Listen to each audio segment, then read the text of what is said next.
నమస్తే, welcome to okay TV.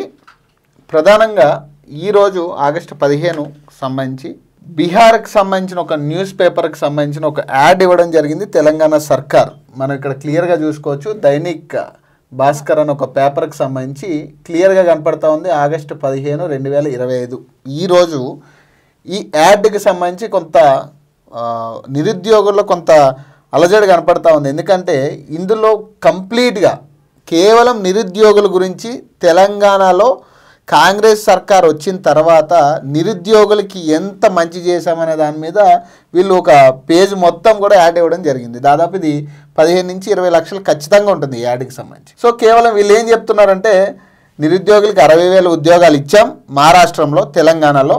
So అలాగే దానికి సంబంధించి డిఎస్సిలో 11,000 పోస్టులు మేము భర్తీ చేయడం జరిగింది. అలాగే 3 లక్షలు ఐటీ ఉద్యోగాలు, 3 లక్షల ఐటీ ఉద్యోగాల్లో 1,00,000 ప్రైవేట్ ఉద్యోగాలు మేము కేటాయించామని చెప్తా ఉన్నారు. అలాగే టీజీపీఎస్సీకి సంబంధించి కూడా కొంత మాట్లాడే ప్రయత్నం చేస్తూ ఉన్నారు. అలాగే 42% బీసీ రిజర్వేషన్కి సంబంధించి ఇంకా ఇక్కడ బీసీలు తన్నుకు వచ్చే పరిస్థితి కనపడతా ఉంది. మరి ఇలాంటి సమయంలో మేము డిక్లరేషన్ చేసేసామని అక్కడ యాడ్ ఇవ్వడం అనేది కొంత హాస్యాస్పదంగా కనపడతా ఉంది. ఇక్కడ కనీసం బీసీ డిక్లరేషన్ చేసామని క్లారిటీ చెప్పే పరిస్థితి లేదు కాంగ్రెస్ నాయకులకి. కానీ బీహార్ ఎలక్షన్స్లో మాత్రం మేము తెలంగాణలో 42% రిజర్వేషన్ ఇచ్చేసాం, అమలు జరుగుతుంది అన్నట్టుగా వాళ్ళు యాడ్ ఇవ్వడం జరిగింది, క్లియర్గా కనపడతా ఉంది. సో అలాగే ఈ 119 నియోజకవర్గాలు ఇంటర్నేషనల్ స్కూల్స్ ఇస్తారంట. ఇచ్చేసారని అంటే ఇచ్చేసినట్టుగానే అది క్లారిటీ లేదు ఇక్కడ. మరి 119 ఇంటర్నేషనల్ స్కూల్స్ ఎక్కడొచ్చినాయి అసలు? ఫస్ట్ ఏడా అవి అసలు వాటికి సంబంధించి ఎక్కడైనా కనీసం ఊసు కూడా లేని పరిస్థితి. మరి అలాంటి సమయంలో మరి ఇచ్చేసామని ఎట్లా చెప్తారో అర్థం కావట్లే. ఫస్ట్ నా ముందు ఆస్మా ఉంది, మాట్లాడదాం. ఎందుకంటే చాలా పోరాటాల్లో కీలక పాత్ర వ్యవహరిస్తుంది ఆమె. ప్రధానంగా మాట్లాడే ప్రయత్నం చేద్దాం. ఈ 60,000 ఉద్యోగాలకు సంబంధించి అసలు వచ్చినాయా ఈ హామీలు ఏవైతే అక్కడ చెప్తా ఉన్నారో? ఎందుకంటే కర్ణాటకలో వీళ్ళు 6 గ్యారంటీలు అమలు చేస్తామని చెప్పి కర్ణాటకలో కొన్ని ఫేక్ ప్రచారాలు చేయడం జరిగింది. తర్వాత అవే 6 గ్యారంటీలు తెలంగాణకు వచ్చాయి. ఇప్పుడు బీహార్కి వచ్చేసరికి కేవలం నిరుద్యోగులే టార్గెట్గా కనపడతా ఉంది. ఇక్కడ నిరుద్యోగులకి మేము చేసామని చెప్తా ఉన్నారు. సో మాట్లాడదాం. సో ఆమె కూడా నిరుద్యోగే కాబట్టి అసలు జరిగినా లేవో కూడా క్లుప్తంగా తెలిసే పరిస్థితి ఉంటుంది. ఏమ్మా ఈ వార్త చూస్తే, ప్రధానంగా ఈ యాడ్ చూస్తే నీకేమనిపిస్తా ఉంది? ఇది ఏందో కూడా నాకు అర్థమైతలేదు. అసలు తెలంగాణకి సంబంధించిన ఉద్యోగాల గురించి బీహార్ లో ప్రకటన ఏంది? బీహార్ పేపర్ లో ప్రకటన ఏంది? అసలు బీహార్ లో 60,000 ఉద్యోగాలు ఇచ్చినామని ఈ రోజు ఎందుకు అక్కడి పేపర్లలో న్యూస్ వచ్చింది? అసలు వీటికైనా ఖర్చు ఎంత? నువ్వు తెలంగాణలో ఖర్చు పెట్టావు కానీ నిరుద్యోగుల కోసం ఈ పేపర్ యాడ్లకు మాత్రం ఖర్చు పెడతావా? ఏంది 60,000 ఉద్యోగాలు ఇచ్చినవా? ఈ గవర్నమెంట్ 60,000 ఉద్యోగాలు ఇచ్చిందా? కాంగ్రెస్ గవర్నమెంట్ నిరుద్యోగులకి ఏంది ఇది? 60,000 ఉద్యోగాలు ఇచ్చినవంట, మెగా డిఎస్ ఇచ్చిరట. అసలు సిగ్గు అనిపిస్తలేదా మెగా డిఎస్ ఇచ్చినామని చెప్పడానికి? మెగా డిఎస్ అసలు ఏ నోటిఫికేషన్ కూడా వీళ్ళు ఇచ్చింది లేదు. ఇక్కడ కన్ఫర్మేషన్ చెప్తున్నారు మేము ఇచ్చినామనే కదా ఇక్కడ చెప్పేది. వీళ్ళు ఇచ్చిన మేనిఫెస్టోలో మెగా డిఎస్సి అంటే 25,000 పోస్టులతోనే ఉన్న డిఎస్సిని మెగా డిఎస్సి అంటారు. ఇది పాత గవర్నమెంట్ బీఆర్ఎస్ గవర్నమెంట్ 6,000 డిఎస్సి ఇస్తే వీళ్ళు దానికి 5,000 పోస్టులు కలిపి యాడ్ చేసి ఇచ్చిర్రు. దాన్ని మెగా డిఎస్సి అని వీళ్ళ ఖాతాలు వేసుకున్నారు. అంటే 25,000 డిఎస్సి లేనట్టే. ఇక ఎక్కడుంది? తర్వాత టీజీపీఎస్సీ ప్రక్షాళన చేసి, అసలు టీజీపీఎస్సీ లో ఎంతమంది ఉన్నారు తెలుసా అన్న? 3 ఉన్నారు. ఇప్పుడు 3 ఉన్నారు. ప్రక్షాళన చేసిండి ఈయన. ప్రక్షాళన చేసి మరి టీజీపీఎస్సీ నుంచి ఎన్ని నోటిఫికేషన్లు విడుదలైనాయి? కనీసం వాళ్ళు 3 ఉన్నారు కదా. ఒక 3 నోటిఫికేషన్లు అని వచ్చినాయా? లేదు. 3 నోటిఫికేషన్లు అని వచ్చినాయా? అంటే కొత్తగా వచ్చిన నోటిఫికేషన్లు అయితే ఏమీ లేవు అసలు ఏమీ లేదు. ఇది ప్రక్షాళన చేసిన అని పెట్టుకున్నాడు. సరే, ఇవన్నీ ఒకెత్త అయితే ఇది 42% బీసీ రిజర్వేషన్ గురించి పెట్టడం అసలు బీసీలు ఇప్పటికన్నా మేల్కొనండి, తనండి ఈ పేపర్ యాడ్ ఇచ్చిన ఫస్ట్ తన్నాలే ఫస్ట్ వీళ్ళని. 42% రిజర్వేషన్ కోసం తెలంగాణలో కొట్టుకుంటుంటే బీసీలందరూ తండ్లాడుతుంటే ఈడ బీసీ రిజర్వేషన్ ఇచ్చినట్టు ప్రకటన చేసుకుంటున్నాడు. అసలు దీని గురించి మాట్లాడే ఇప్పుడు మల్లన్న గాని కవితక్క గాని దీక్షలు చేస్తున్నారు, కొట్లాడుతున్నారు కదా. ఇప్పుడు ఇది పట్టుకొని మాట్లాడండి. మరి మీ సీఎం, మన సీఎం ఈయన మన సీఎం బీసీ రిజర్వేషన్ ఇచ్చిండంట, అమలు అవుతుందంట తెలంగాణలో, ప్రకటన చేసుకుంటున్నాడు. పట్టుకొని తనండి.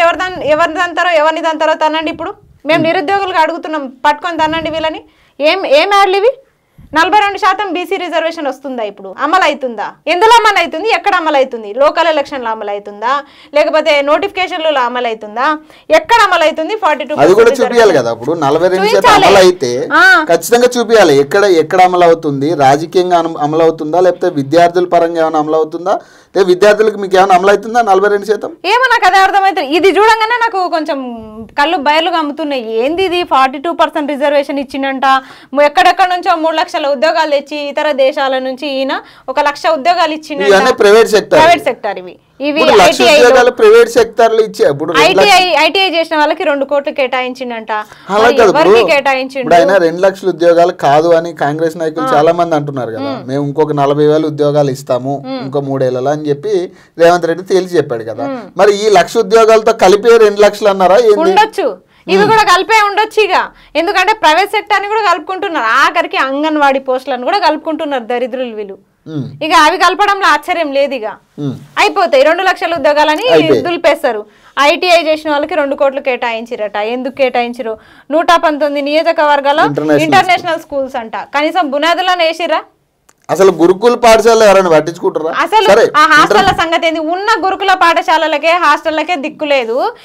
వీళ్ళంతా ఏర్పాటు చేసిరట. ఒక్కటన్నా దీంట్లో ఖచ్చితత్వమైన హామీ అమలైనట్టు ఉందా తెలంగాణలో? చూడండి, ఎక్కడైనా ఏ స్టేట్ అయినా కాంగ్రెస్ గవర్నమెంట్ చేసే కుట్ర చూడండి. మొత్తం నిరుద్యోగులనే టార్గెట్ చేసి, ఓన్లీ నిరుద్యోగులనే. కర్ణాటకలో ఫ్రీ బస్సులో తెలంగాణ మేనిఫెస్టోలు ఎక్కించుకొని వచ్చి తెలంగాణలో ఎలక్షన్స్ లో గెలిచిరు. మళ్ళీ ఇక్కడ నుంచి ఫ్రీ బస్ ఎక్కించుకొని పోయి అక్కడ బీహార్ లో గెలుద్దాం అనుకుంటారు. బీహార్ వాళ్ళు అంత తిక్కోలు కాదు, పొడిచి పాడేస్తారు వీళ్ళని. ఇట్లా పిచ్చి పిచ్చి హామీలు ఇస్తే, పిచ్చి గ్యారంటీలు ఇస్తే పొడిచి పాడేస్తారు. ఏంది ఇప్పుడు? దీంట్లో ఇంత పేపర్ స్టేట్మెంట్ ఇచ్చిరు కదా, దీంట్లో నిరుద్యోగ భృతి ఏడుంది? లేదు. మేనిఫెస్టోలు ఇచ్చారు మహిళల 2,500 లేదు, నిరుద్యోగ వృద్ధి లేదు, స్కూటీలు లేవు, ఫ్రీ బస్ అసలే లేదు. ఇక్కడ అమలు చేస్తున్నారు, మరి పెట్టొచ్చు కదా.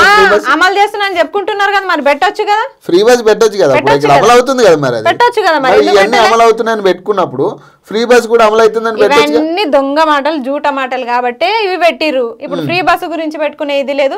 మరి అది ఫ్రీ గ్యాస్ సబ్సిడీ అన్నారు, అది కూడా పెట్టుకోవచ్చు కదా. ఫ్రీ కరెంట్, ఉచిత కరెంట్ లేదు. అక్కడ ఓన్లీ అక్కడ కూడా బీహార్ లో నిరుద్యోగుల్ని టార్గెట్ చేశారు. నిరుద్యోగుల వల్లనే మళ్ళీ ప్రభుత్వం ఏర్పాటు చేసుకుందామనే పన్నాగంలో ఉన్నారు వీళ్ళు. అక్కడ కూడా ఈ 6 గ్యారంటీలు మళ్ళీ నెక్స్ట్ పేపర్ లో, నెక్స్ట్ స్టేట్మెంట్ లో ఆ 6 గ్యారంటీలే మళ్ళీ ఇస్తారు.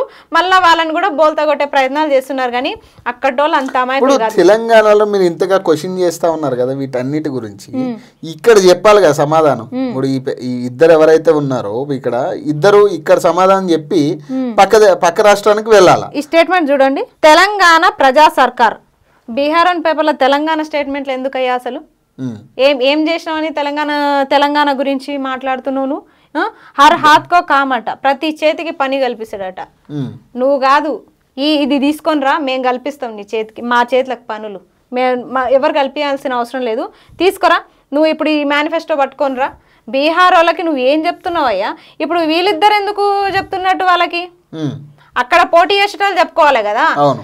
తెలంగాణలో వాళ్ళ ఫోటోలు ఎక్కడ కూడా లేవు కదా, వాళ్ళవి ఏం లేనే లేవు, పేపర్ మాత్రమే వాళ్ళది, ఫోటోలు వీళ్ళే వేయించుకున్నారు. అవును, అంటే అక్కడ కూడా వీళ్ళు పోటీ చేస్తురా? అక్కడ కూడా వీళ్ళే సీఎం, డిప్యూటీ సీఎం, ముఖ్యమంత్రి, ఒక ఉప ముఖ్యమంత్రి, అక్కడ కూడా వీళ్ళేనా? మరి అక్కడ కూడా ఎక్కడ కూడా అక్కడ కనీసం బీహార్ కి సంబంధించిన ఒక్కళ్ళ ఫోటో లేదు. కేవలం ఈ పేపర్లు మాత్రం వాళ్ళవని మనం గుర్తించవచ్చు. పేపర్ ని బట్టి ఇది బీహార్ ఎలక్షన్ కి సంబంధించి వీళ్ళు ఇప్పటి నుంచే స్టార్ట్ చేసిరు నాటకం అని చెప్పేసి మనం అనుకోవచ్చు. హర్ హాత్ కో కామట, ప్రతి చేయికి పని కల్పిస్తారట. రండి, ఇది పట్టుకొని రండి, ఎవరి చేయికి పని కల్పిస్తామో తెలంగాణలో ఎవరికి పని కల్పించారో కూడా చూపిస్తాము. వచ్చిందంటే పని కల్పించిందా పని? వాళ్ళు ముందుకు వచ్చానాలే, అందుకే నాకు పని కల్పిస్తారు, ఖచ్చితంగా పని ఉంటది, నా చేతికి కూడా పని ఉంటది, రండి, ఇది పట్టుకొని రండి, తెలంగాణ మేనిఫెస్టో, నిరుద్యోగులది యూత్ డిక్లరేషన్ అన్ని పట్టుకొని రండి, అప్పుడు ఎవరికి పని ఉంటది అనేది చూసుకుందాం. ఇది పట్టుకోపోయి మళ్ళీ అక్కడ కూడా బోగస్ మాటలు చెప్పి, అబద్ధాలు చెప్పి వాళ్ళని కూడా మ్యానిపులేట్ చేసే ప్రయత్నాలు చేస్తున్నారు.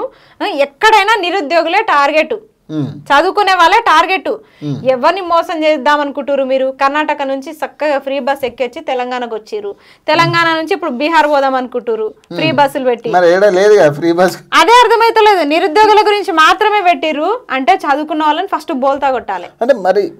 అర్థమైందా? ఇప్పుడు నిరుద్యోగుల్ని బోల్తా కొడితే అక్కడి నుంచి వాళ్ళ తల్లిదండ్రులకి వాళ్ళు చెప్పుకుంటారు కదా. మీరు అన్నట్టు ఇప్పుడు నిరుద్యోగుల గురించి ఇక్కడ కనపడుతుంది క్లియర్ గా, అన్ని జాబ్స్ గురించి వాటి గురించే ఉంది కదా. ఏం చెప్తారంటే మళ్ళీ నిరుద్యోగుల్ని మళ్ళీ ట్రాప్ లో పడేసే పరిస్థితి? ట్రాప్ ఏంది, నిరూపణ అవుతుంది కదా. మళ్ళీ నిరుద్యోగులందరూ మరి వెళ్తారా మరి బీహార్ కి? ఖచ్చితంగా వెళ్తాము, ఇదే పట్టుకొని వెళ్తాము. అట్లాగే తెలంగాణ యూత్ డిక్లరేషన్ కూడా మాకు ఎలక్షన్స్ ముందు ఎట్లా 2 లక్షల ఉద్యోగాల హామీ ఇచ్చిర్రు అది పట్టుకొని వెళ్తాం. వీళ్ళు దొంగలు, జూటా మాటలు చెప్తారు వీళ్ళు, నమ్మకండి. 2 లక్షల ఉద్యోగాలు తెలంగాణలో ఇవ్వలేదు అని చెప్పేసి మేము కూడా వీళ్ళకి అగేన్స్ట్ గా ప్రచారం చేద్దామని ఫిక్స్ అయినాం. ఇది ఈ రోజు రాగానే, ఈరోజు 15th ఆగస్టు కదా, డేట్ కూడా చూడండి, ఈ రోజే వచ్చింది. ఇది రాగానే మేము షాక్ అయిపోయినాం. ఏందిరా బాబు ఇవన్నీ ఎక్కడిచ్చిర్రు, అసలు ఎక్కడ వచ్చినాయి అని చెప్పేసి మేమే షాక్ అయినాం. ఈ 42% రిజర్వేషన్ ఏంది? ఇది మాత్రం బీసీలే మాట్లాడాలి, బీసీలు మాట్లాడాలి. ఎక్కడ తిడతారు? ఇప్పుడు ఇప్పటిదాకా రీచ్ అయిందో లేదో తెలియదు. అంటే ఇది హిందీలో రాసిరు కదా, ఈ భాష కనీసం వీళ్ళిద్దరికన్నా వచ్చా? హిందీలో మాట్లాడతారా వీళ్ళు? రేవంత్ రెడ్డి వీళ్ళిద్దరైనా సరే హిందీలో పోయి ప్రచారం చేయమని చెప్పండి ఇవన్నీ. అప్పుడు అక్కడ నిరుద్యోగులు ఏం మాట్లాడతారో చూద్దాం. అక్కడ రేవంత్ రెడ్డి అదే తెలుగే చక్కగా మాట్లాడలేడు, వందే మాత్రం పోయి వందే మారతం అంటాడు. ఇవన్నీ ఉన్నాయి కాబట్టి ఇప్పుడు అవన్నీ ఎందుకు, ఆయన పెద్ద ఆయన, మనం ఎందుకు మాట్లాడతాం ఆయన గురించి? ఆయన ఇష్టం. కానీ హిందీలో వేయించుకుండు కదా ప్రకటన, అదే హిందీలో ఇవన్నిటి గురించి ఎక్స్ప్లెనేషన్ చేయాలి రేవంత్ రెడ్డి పోయి. ఇప్పుడు మరి వీళ్ళే అక్కడ కూడా బీహార్ లో కూడా వీళ్ళే సీఎం అవుతారేమో, మళ్ళీ వీళ్ళిద్దరు వేయించుకున్నారు కదా ఫొటోస్. ఎందుకంటే తెలంగాణలో చూసే నిరుద్యోగుల కన్నా ఇది చూసినాక కొంచెం చలనం రావాలి, సిగ్గు కూడా రావాలి. వీళ్ళని ఎట్లా కొట్టాలి అసలు? వీళ్ళని అర్థమైతలేదు. ఏంది ఇది అసలు? ఒక పేపర్ ఇచ్చి ఆగమాగం చేయాలని 60,000 మంది జీవితాలను ఒక పేపర్లో ఆగమాగం చేస్తున్నాడు. అంటే నీ అంచనా ప్రకారం, అంటే గత ప్రభుత్వం వేసిన ఇవే మీరు చెప్తా ఉన్నారు నోటిఫికేషన్ గురించి, కానీ వీళ్ళు ఏమంటారు అంటే గత ప్రభుత్వం 10 సంవత్సరాల నుంచి మేము వాళ్ళు చేయలేకపోయారు కాబట్టి ఇప్పుడు ఆ కేసులన్నీ క్లియర్ చేసి మేము వేసాం కాబట్టి అది మా ఖాతాలోకి రావాలనేది వాళ్ళు చెప్తున్నారు. ఒప్పుకోరా అది? ఓకే, ఇక్కడ ఏమన్నా రాయొచ్చా?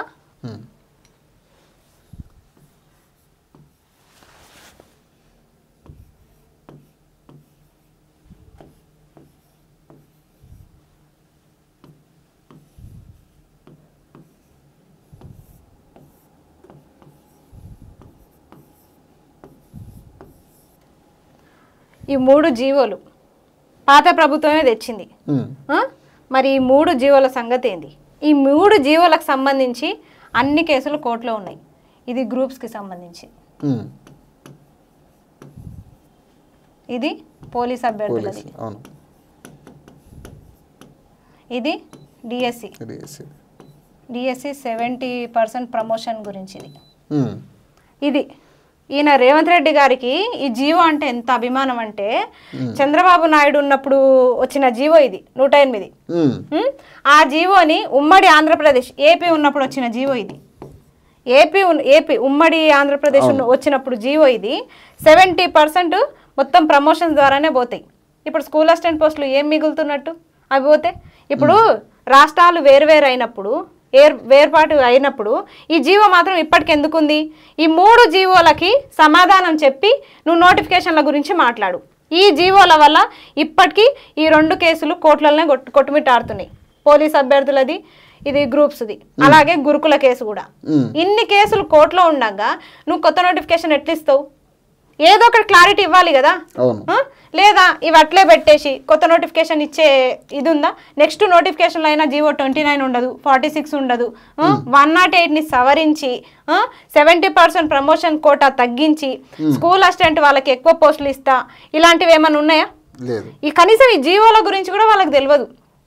మొత్తం తెలియకనే అన్ని కేసులు కోర్టులోనే ఉన్నాయి. మీరు అందరూ రోడ్ ఎక్కిరు కదా, ఇప్పుడు జీవో 29 గురించి కానీ 46 గురించి కానీ మీరు రోడ్ ఎక్కినాము, మాట్లాడినాము. ఈ జీవో అయితే మరుగున పడిపోయింది మొత్తానికి.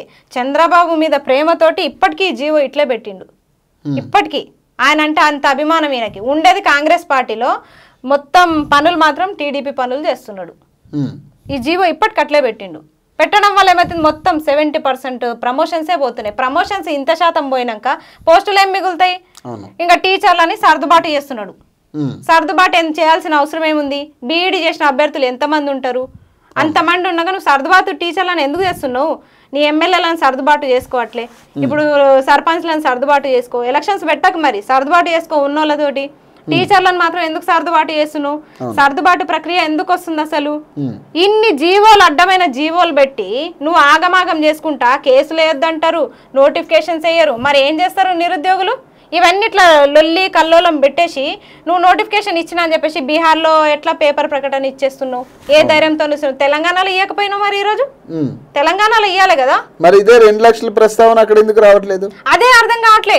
ఇప్పుడు నువ్వన్న మాట ప్రకారం 2 లక్షల ఉద్యోగాలు, నేను 2 లక్షల ఉద్యోగాలు ఏడాది లోపే ఇవ్వాలి, ఏడాది లోపే ఇస్తా అని చెప్పేసి తెలంగాణ నిరుద్యోగులకు మాట ఇచ్చి నేను ప్రభుత్వాన్ని ఏర్పాటు చేసుకొని నేను ముఖ్యమంత్రిని అయినా ఇంకా 1,40,000 ఉద్యోగాలు వాళ్ళకి బాకీ ఉన్నా మైనస్ 1,40,000 అని నువ్వు ఇవ్వాల్సింది పేపర్లో.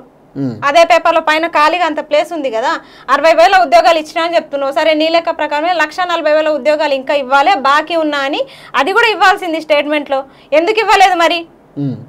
ఎన్ని రోజులు ఈ జీవోలు పెట్టి నిరుద్యోగుల్ని అన్యాయం చేసుకుంటా ఇంకా నేను అక్కడిచ్చినా ఇక్కడిచ్చినా అని చెప్పేసి తెలంగాణ రాష్ట్రం గురించి ఇంత గొప్పగా వేరే రాష్ట్రాల్లో నువ్వు ప్రకటన ఇస్తున్నప్పుడు తెలంగాణ నిరుద్యోగుల గురించి ఆలోచించాలి. వాళ్ళ నుంచి ఏం మాటలు వస్తాయో కూడా ఎదుర్కోవడానికి సిద్ధంగా ఉండాలి. సో ఈ యాడ్కి సంబంధించి ఏం చెప్పదలుచుకున్నాం? ఇది దొంగ మాటలు, జూట మాటలు. ఇది ఈ యాడ్ని నమ్మి బీహార్ నిరుద్యోగులు మోసపోతే మాత్రం మాలాగా ఇట్లే టీవీల ముందు కెమెరాల ముందు మొత్తుకోవాల్సి వస్తుంది. తర్వాత సంవత్సరాల తరబడి ఎదురు చూడాల్సిన పరిస్థితి వస్తుంది. ఇప్పుడు వీళ్ళిద్దరైతే కాదుగా, ముఖ్యమంత్రి ఉప ముఖ్యమంత్రి అక్కడ కూడా వీళ్ళే కాదు. వీళ్ళు ఇక్కడ ఏళ్తున్న జాలదని, ఇక్కడ చేసేది జాలదని మాకు అన్యాయము. ఆఖరికి బీహార్లో కూడా ఈ తెలంగాణ తతంగం పెట్టిరు. ఈ బుర్ర కథ ఎన్ని రోజులు చెప్తారు మీరు? ఎన్ని రోజులు? 60,000 అని చెప్తారు. మిగతా 1,40,000 ఉద్యోగాల సంగతి ఏంది మరి? టీజీపీఎస్సీ ప్రక్షాళన చేసిరు అన్నారు. చేసిన తర్వాత ఎన్ని నోటిఫికేషన్లు ఇచ్చిరు మీరు? రావాల్సిన నోటిఫికేషన్లు అన్ని పెండింగ్ లో ఉన్నాయి. Degree lecturer notification, groups notification, JL notification, ఇవన్నీ టీజీపీఎస్సీకి సంబంధించిన నోటిఫికేషన్సే. ఎందుకు వస్తలేవు మరి? నెక్స్ట్ జీపీఓ నోటిఫికేషన్ అయినా వస్తుందా? పోనీ డిఎస్సి నోటిఫికేషన్ అయినా ఇస్తున్నారా? ఇప్పుడు ఈ టీజీపీఎస్సీ ప్రక్షాళన వల్ల నిరుద్యోగకి ఏమన్నా లాభం ఉందా? కలిగే ఛాన్స్ ఉంది? అసలు ఏం ఉపయోగం ఉంది? దీంట్లోనే ఇంకా ఖాళీలు చాలా ఉన్నాయి. ఫస్ట్ ఈ నోటిఫికేషన్ ఇచ్చి ఫిల్అప్ చేయండి టీజీపీఎస్సీలో. ఫస్ట్ ఈ నోటిఫికేషన్ ఇవ్వాలి. టీజీపీఎస్సీ నోటిఫికేషన్ ఇచ్చి దాంట్లో ఫిల్అప్ చేయండి. ఫస్ట్ పోస్టులు ఖాళీగా ఉన్న పోస్టులు దాంట్లో ఫిల్అప్ చేసి అప్పుడు కొత్త నోటిఫికేషన్ ఇచ్చే అవకాశం ఉంటుంది. ఈ ఇంటర్నేషనల్ స్కూల్స్ మీద నీ అభిప్రాయం ఏంటి? ఉన్న గురుకులాలని చక్కగా చూస్తే ఈ స్కూల్స్ కూడా అవసరం లేదు. కానీ సంతోషం, 119 స్కూల్స్ మనకి ఇంటర్నేషనల్ స్కూల్స్ వస్తున్నాయంటే సంతోషం. కానీ ప్రతి నియోజకవర్గంలో వస్తుంది ఇంటర్నేషనల్ స్కూల్స్ అంటే చాలా మనకి హోప్స్ ఉంటాయి, ఆశలు ఉంటాయి. మరి ఉన్న గురుకులాలు కూడా అదే రేంజ్ లో ఉన్నాయి కదా, హాస్టల్ ఫెసిలిటీ. ఎందుకంటే గ్రామాల్లో చదువుకోలేని నిరుపేద విద్యార్థులకి గురుకుల సంస్థ అనేది ఒక చాలా మంచి అవకాశం అన్నట్టు. అలాంటి విద్యార్థులకి మీరు సకల సౌకర్యాలు కల్పించాలి. కానీ మంచి భోజనము, ఇవన్నీ మంచి వసతులు కల్పిస్తే వాళ్ళు అక్కడ కాస్మెటిక్స్ ఇవ్వడం కాదు, కాస్మెటిక్స్ రంగు రూపు పూసుకోవడం ఇదంతా కాదు. నువ్వు పొట్టకి ఎంత సరైన ఆహారం అందిస్తున్నావు, ఎంత పాటి పోషణ అందిస్తున్నావు, వాళ్ళకి సౌకర్యాలు ఎట్లున్నాయి, వర్షం పడితే ఏంది, అసలు ఫుడ్ పాయిజనింగ్ ఎందుకు అవుతుంది, దీని గురించి ఏ బీసీ నాయకుడు మాట్లాడారు? మళ్ళీ ఎవరు మాట్లాడారు? వాళ్ళకి సిగ్గుశరం ఏమన్నా ఉంటే 42% రిజర్వేషన్ అని ప్రకటన వేయించుకున్నాడు. దీనికి ఇప్పుడన్నా స్పందించాలి. తీన్మార్మలన కవితక్క రంగులు పూసుకుంటారు కదా, మరి నిజంగా రంగులు పూసుకుంటారు అని ఈడ ప్రకటన చేసిండు ధైర్యంగా. మరి లేకపోతే బొకేలు కూడా ఇచ్చారు కదా, బొకేలు కూడా ఇచ్చారు, అన్ని అయిపోయినాయి అన్నారు. అందుకే ఇప్పుడు ఏ పాట అవుతుంది, ఎక్కడ అమలు అవుతుందో చూపించాలి ఫస్ట్. ఇది సో ఇది పరిస్థితి. ఏదైతే కనీసం తెలంగాణ రాష్ట్రంలో మినిమం కూడా చేయలేని పనులన్నీ కూడా చేశామని అక్కడ ప్రకటనలు చేస్తూ ఉన్నారు. దాదాపు ఈ ప్రకటనకి 15 నుంచి 20 లక్షల వరకు ఖర్చు అవుతుంది ఖచ్చితంగా. ఇంతమంది నిరుద్యోగులు ఇక్కడ ఉన్నారు, నిరుద్యోగ వృత్తి గురించి అడుగుతూ ఉన్నారు. మరి ఈ పైసలు అయ్యో ఇక్కడ నిరుద్యోగ వృత్తికి ఇచ్చినా కూడా ఎంతమందికి అవుతుంది? కనీసం ఆలోచించే పరిస్థితి లేదు. ఎంతమందికి ఉద్యోగాలు ఇచ్చారనే దాని మీద ఇప్పటికీ వాళ్ళకి క్లారిటీ లేదు. 60,000, కొంతమంది మొన్న 70,000 అంటున్నారు. కొంతమంది ఎమ్మెల్సీలు వచ్చి మేము సీఎంతో మాట్లాడతాం, మీకు తొందరలో గుడ్ న్యూస్ అంటున్నారు. తప్పితే ఈ గుడ్ న్యూస్లు జరిగే ఛాన్స్ అయితే కనపడట్లేదు. నమ్మకం పోయింది కంప్లీట్గా నిరుద్యోగులకి. అలాగే మరి మీరు ఇచ్చిన 6 గ్యారంటీల గురించి కూడా ఇందులో మెన్షన్ చేసి ఉంటే ఇంకా బాగుండేది. సో చూద్దాం మరి ఏదేమైనా ఇవ్వలేరు కాబట్టే చేయలేదు వాళ్ళు, ఇవ్వలేరు కాబట్టే చేయలేదు. అక్కడ ఇప్పుడు కర్ణాటకలో చెప్పారు, అక్కడ తూతూ మంత్రమే అవుతుంది. ఇప్పుడు తెలంగాణలో చెప్పారు, ఇక్కడ తూతూ మంత్రమే. ఇక ఏది చెప్పినా నమ్మరు. నిరుద్యోగుల్ని బోల్తా కొడితే వాళ్ళ ఇంట్లో వాళ్ళని పేరెంట్స్ని వాళ్ళు ఎట్లయినా నచ్చ చెప్పుకుంటారని ఈ కాన్సెప్ట్ అంతే. సో నిరుద్యోగులను ఉపయోగించుకుని మరొక్కసారి ప్రజల్ని మోసం చేసే ప్రయత్నం చేస్తూ ఉంది కాంగ్రెస్ పార్టీ అని చెప్పడానికే క్లియర్గా ఈ వీడియో చేయడం జరిగింది. సో నెక్స్ట్ ఏంటి మీరేం చేయబోతున్నారు?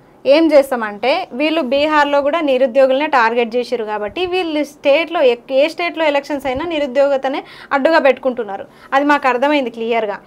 అందుకే మేమేం చేస్తామంటే బీహార్ వెళ్ళే ఏ ట్రైన్కైనా బస్సుకైనా మేము ఇక్కడ నుంచి పోస్టర్స్ పంపిస్తాము, స్టిక్కర్స్ పంపిస్తాము. ఇదంతా అబద్ధం, ఇదంతా అబద్ధం. తెలంగాణ నిరుద్యోగులు ఇంకా ఇబ్బంది పడుతున్నారు.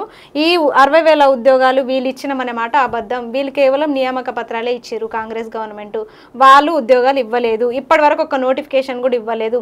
ఇవ్వకుండానే మీకు మాకు ఉద్యోగాలు ఇచ్చినట్టు మీకు అబద్ధాలు చెప్తున్నారు. మిమ్మల్ని కూడా బుట్టలో వేసుకునే పనులు చేస్తున్నారు. కాబట్టి నమ్మి మోసపోకండి బీహార్ నిరుద్యోగులారా, నమ్మి మోసపోకండి. మేము మోసపోయిన అభ్యర్థులను మేము చెప్తాము, నమ్మి మోసపోకండి. మేము కూడా కాంగ్రెస్ పార్టీ గెలుపు కోసం చాలా కష్టపడ్డామని చెప్పి ఆధారాలతో సహా వీళ్ళకి చెప్తాము. వీలైతే బీహార్ వెళ్ళి మేము కూడా ప్రచారాలు చేస్తాం. రైట్. సో చూడొచ్చు, ఏదేమైనా కానీ ఖచ్చితంగా ఇక్కడ అమలు కాని హామీలు కూడా అక్కడ మేము అమలు చేసామని చెప్పుకోవడం కొంత హాస్యాస్పదంగా కనపడతా ఉంది. సో ఖచ్చితంగా ఇక్కడ మీరు చేసుంటే ప్రతి ఒక్కరు ఆహ్వానించే వాళ్ళు ఈరోజు ఈ ప్రకటన మీరు ఏదైతే చేసిరో ఇక్కడ చేయలేదు కాబట్టే మేము ఇట్లా మాట్లాడడానికి కూడా కారణమవుతా ఉంది. సో మరిన్ని అప్డేట్స్ కోసం చూస్తూనే ఉండండి ఓకే టీవీ.